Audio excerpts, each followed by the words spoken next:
million citizens registered in the new system by 2032.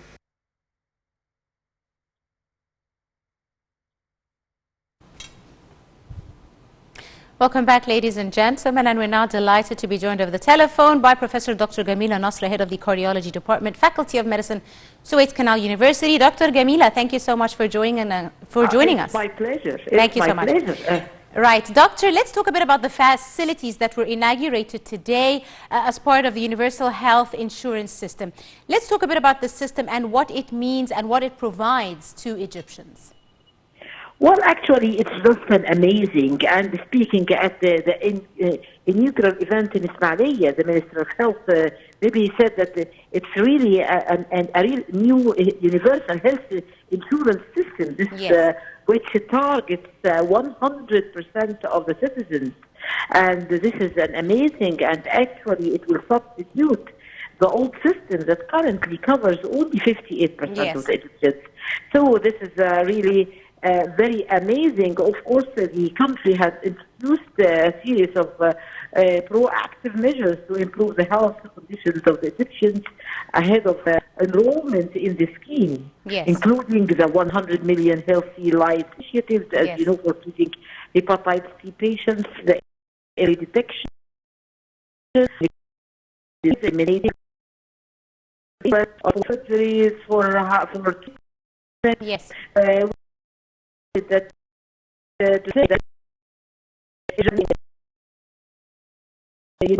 and maybe it covered millions and millions of course, the Ismailia Medical Complex will do a number of comprehensive medical specialists and will see departments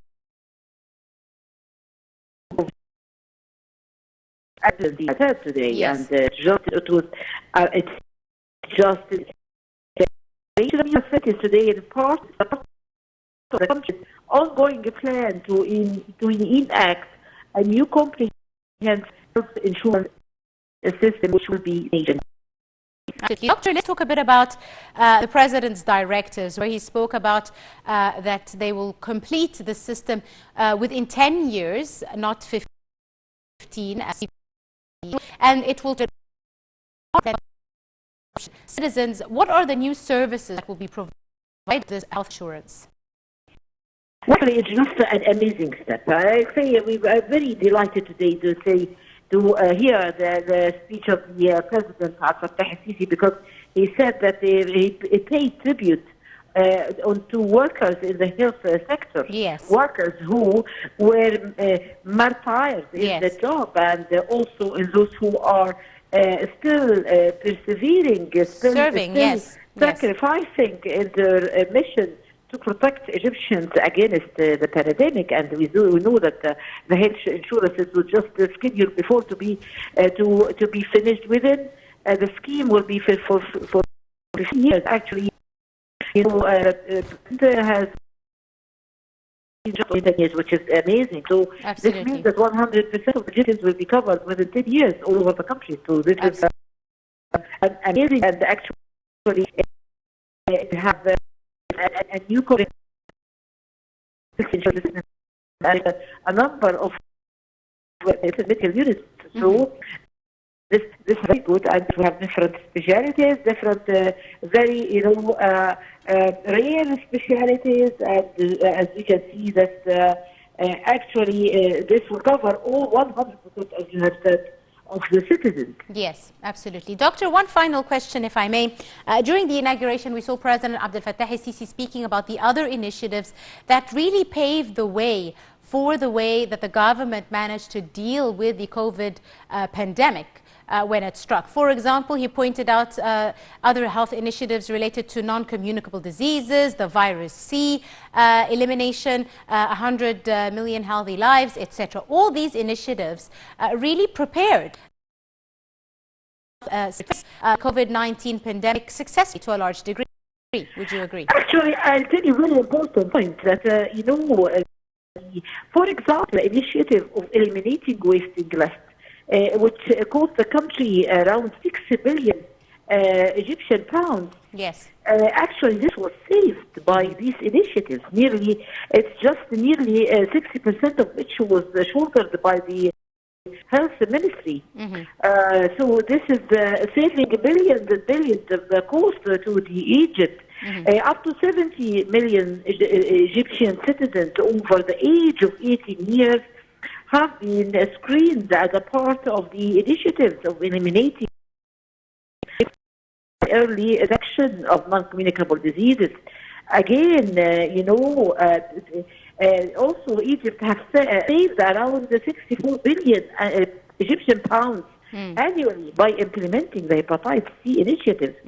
Also, it is extended to Africa. We know that we have around 1 million Africans were saved that were treated from hepatitis C. So this was, again, a very important item. Also, it's very well known that you are just screening around 70 million Egyptians, so you have a real data, you have a database. Yes. And if you have a database, this is actually very important sound background for which you can start many researches, you can start a lot of achievements. Absolutely. Also, I think there were close to 3.5 million medical services which have been introduced in Port Said governance, for example, governorate with, contributing around, it's very amazing medical services. Yes. So far, I think the insurance now, maybe around 650,000 citizens so far were registered to the scheme, and the percentage of citizen satisfaction of the service ranges from 90 to 93%, and this is very good. Also, the president has pointed out that also there is, they are investing in humans and investing in the human health, investing in the actually in the health of all Egyptians. So, yes, this is a good mission. So I think this will be an enormous, amazingly, indeed, achievement of the president. Yes, indeed. I'd like to thank you very, very much, Professor Gamila Nasra, Head of the Cardiology Department, Faculty of Medicine, Suez Canal University. Thank you so much, ma'am, for your time and for your input. And we continue with more news on this edition of Cairo Local Time. Moving to President Abdel Fattah el-Sisi, who urged continuing construction work in the new administrative capital east of Cairo so that it is finished in a comprehensive manner within the planned time frame. The president, in a meeting with officials, called for highly caring about the green areas and civilizational organization inside the new capital so that the image of the modern Egyptian state is truly reflected. We have more details in this story. President Abdel Fattah el-Sisi has said the country's new administrative capital, NAC, should reflect the new Egyptian state's image and called for construction at the capital to continue within the set time frame. On Monday, el-Sisi discussed with several officials the progress